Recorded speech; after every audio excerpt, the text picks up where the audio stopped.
Cheers to one and all, and welcome to Happy Hour with the Lincoln. We are now on episode number 40. That's right, the Lincoln turns the big 4-0. Well, not this Lincoln. Add another decade to that. But the show itself, we are now on our 40th episode. We've had some great questions. We sampled some great whiskey. By the way, what I have in the glass is one of my faves. Suntory Whiskey Toki, Japanese whiskey. Man, if you guys have never tried this, it's some good stuff. I highly recommend it. Pick it up whenever you get a chance if you like the whiskeys. Now, as I start out every one of these videos, I tell you that if you have any questions, trading related, or just any questions in general, right? Here's my email, support@thelincolnlist.com. Send me over your questions. I'll do my best to get them in some of these upcoming episodes, and even if I don't, we'll get back to you immediately and answer your question and not leave you hanging. You can also leave that down in the comment box too if you have any questions below this video. So we're going to talk about some really cool stuff today, but before I get started, I do want to say that if any of you started your trading career within the last few years, you are now entering this period where you're seeing something you probably have never seen before. We were on this linear trajectory where the market was going up every day. Buying the dip was a great thing to do. And then all of a sudden, since late January, you've seen some exaggerated ranges. The market's going through an identity crisis right now. It goes up, it goes down, and you're seeing some really wild moves. And I know some of you are having a very difficult time with that. I'm seeing a lot of emails pertaining to that. As always, if you need help, right here, man. That's our live trade room. Come see us trade live. It's better to learn through experience and see it live on screen than you trying to figure it out and being stubborn and losing too much money. So if that interests you, visit that link right there. So what we're going to talk about today is how much does a trader make? I mean, if you're going to make trading a career, what could you expect to earn annually? We're also going to talk about going through some difficult periods with trading. And then I got this nice little secret question. I don't want to say it's a secret question. A little surprise question for everyone that sticks around to the end. So just stick around, okay? So let's just jump right into it. We're going to go with question number 1 right here. Doug, I'm interested in making this shift from my job into trading. I currently make about $65,000 a year, which isn't bad, but I don't like the job. If I were to quit my job and go full-time trading, how long do you think it would take to replace the $65K I make now? I have enough stashed aside to hold me for over a year and a half.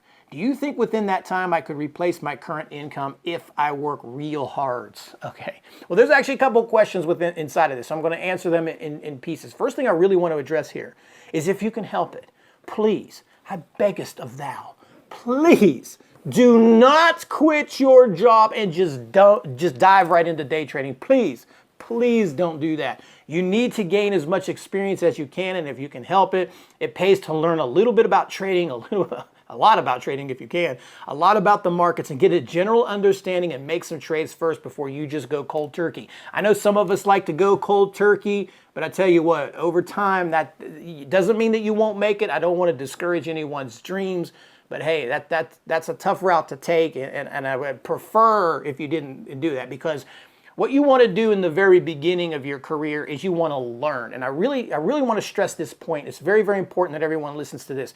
You want to learn, and by learning, I don't want you focusing on money in the beginning of your trading career. I know it sounds terrible for some people, like, oh, that's why I'm in trading. That's why I want to make some bank.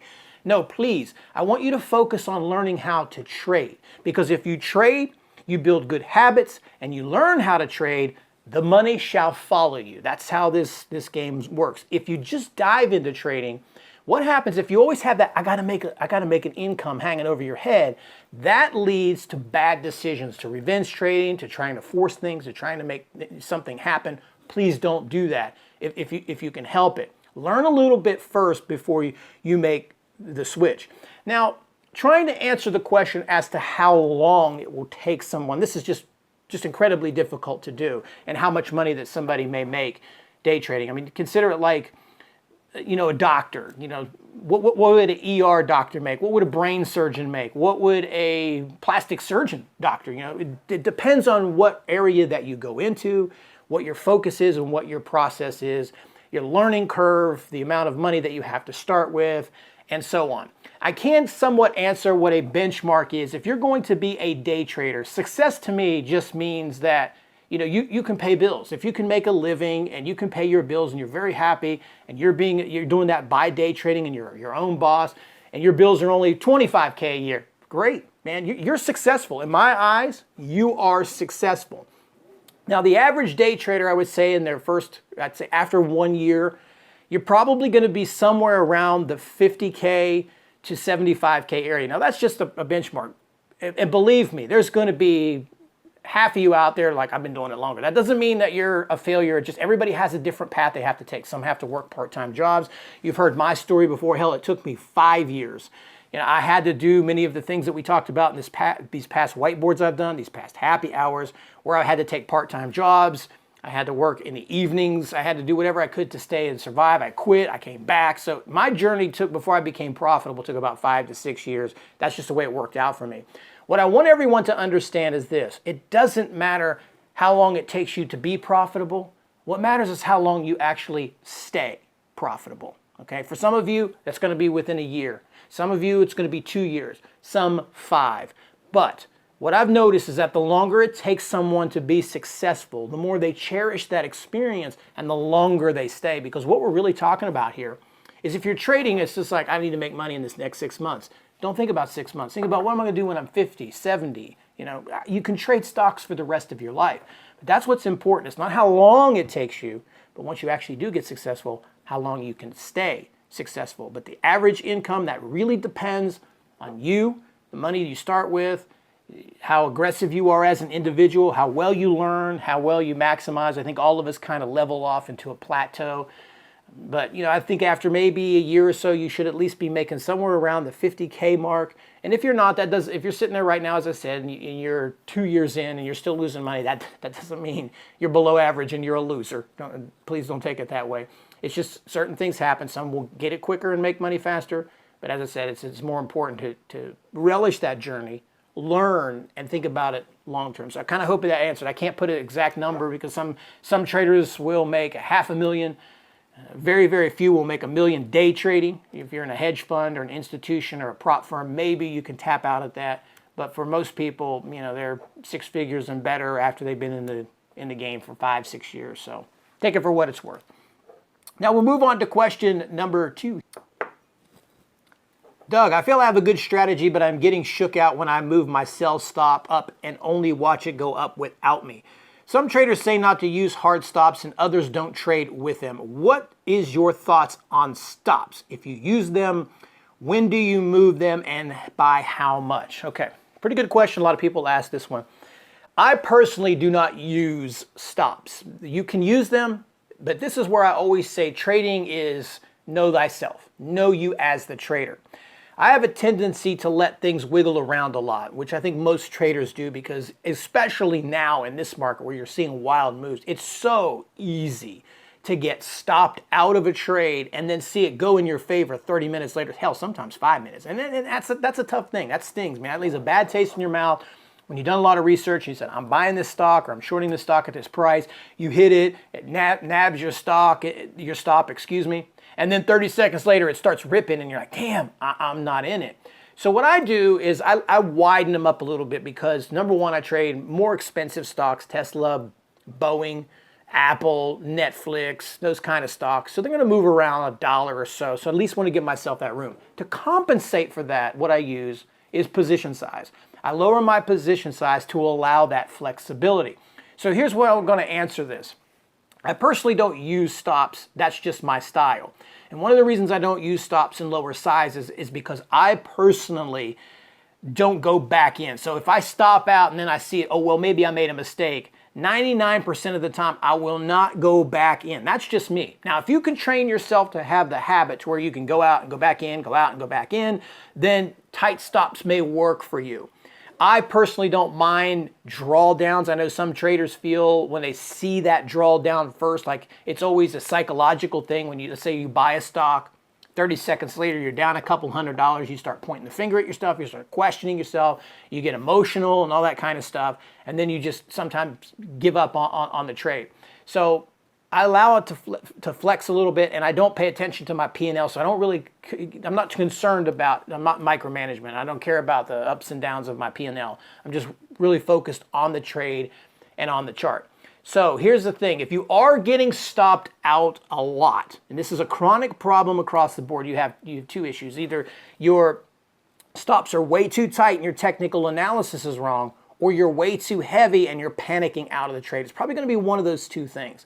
The solution to both of those is to lower your position size, give yourself a little more flexibility, and see how that works out, you know?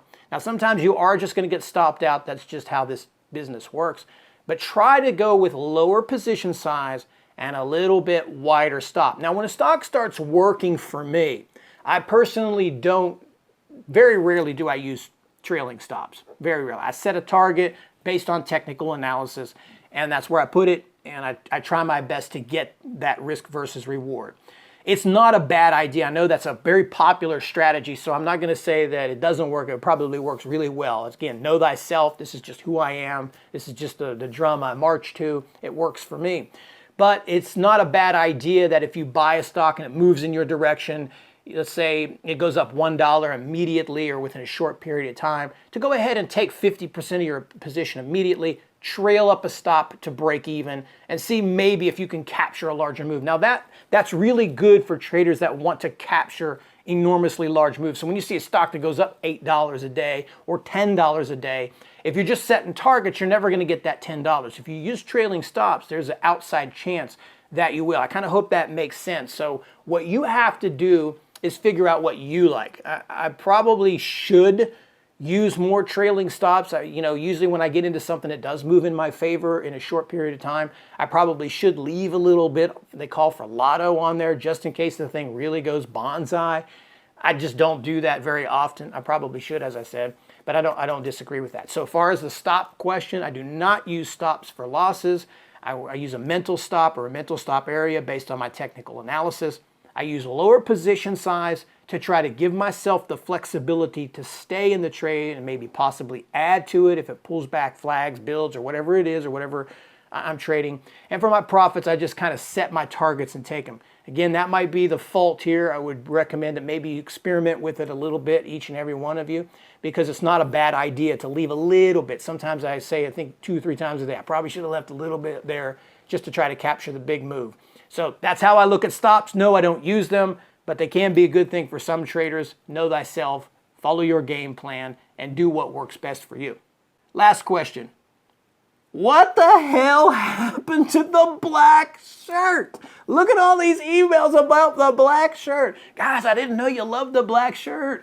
Maybe we should give it a name. I love the black shirt too. You love the black shirt. We love the black shirt. But honestly, I'm having trouble using the black shirt. Now, I do use it for the whiteboards, and I do use it for the market mutterings, but truth be told, the reason I switched to this ugly light blue, it actually is, it's probably kind of washed out a little bit from the lighting, is you can obviously tell I'm not very good with the camera and the lighting yet. I'm still a work in progress after all of these years.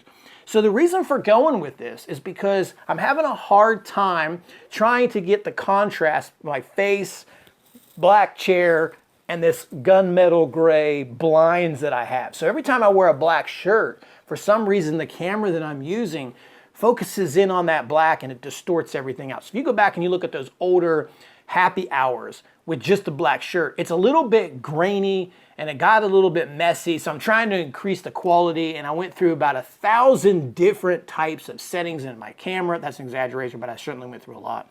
I went through all kind of lighting configurations. I tried everything, guys, to save that black shirt. I really did. I want to wear that black shirt. So that's the reason why I moved to this, because it's just so much easier to use it and it just works with the camera. So on that subject, if somebody out there has got the skinny, I'm using a Canon G16 for recording. I got a couple of lights set up. If you know anything that can help me, send me an email, man. Let's get back to the black shirt. The people want the black shirt. I want the black shirt because the black shirt means business. The black shirt's for traders. The black shirt is for the boss. You got to get some business done. You see somebody coming in the room, they're wearing a black shirt, you say that person means business. That's right. Let's bring back the black shirt. So if you guys have that's the reason why I'm using this shirt. It's just easier for the recording. Still trying to mess around with it. You got some solutions for me? I'm all ears. I'm all ears. I'd love to hear. So anyway, that's what we've got for happy hour this week. We talked about how much money do you make as a day trader. It's a long process. Hopefully you're making at least 50, and after a couple of years, it's over 6 figures. We talked about that. We talked about a little bit more in there, how long it takes to actually become successful. We talked about using stop losses. I don't use them. I use position sizes. We talked about trailing stops were there. And of course, let's do our best. Let's do our best to bring back that black shirt. So that's going to do it for me. As I said, if you guys have trouble with your trading, you're going through some ups and downs right now, you're seeing some crazy stuff in this market, don't be beat up by it. This is all part of how it goes, and over the span of your career, you'll see several corrections and several incidents like this. But visit thelincolnlist.com if you need some help. Until next week, cheers.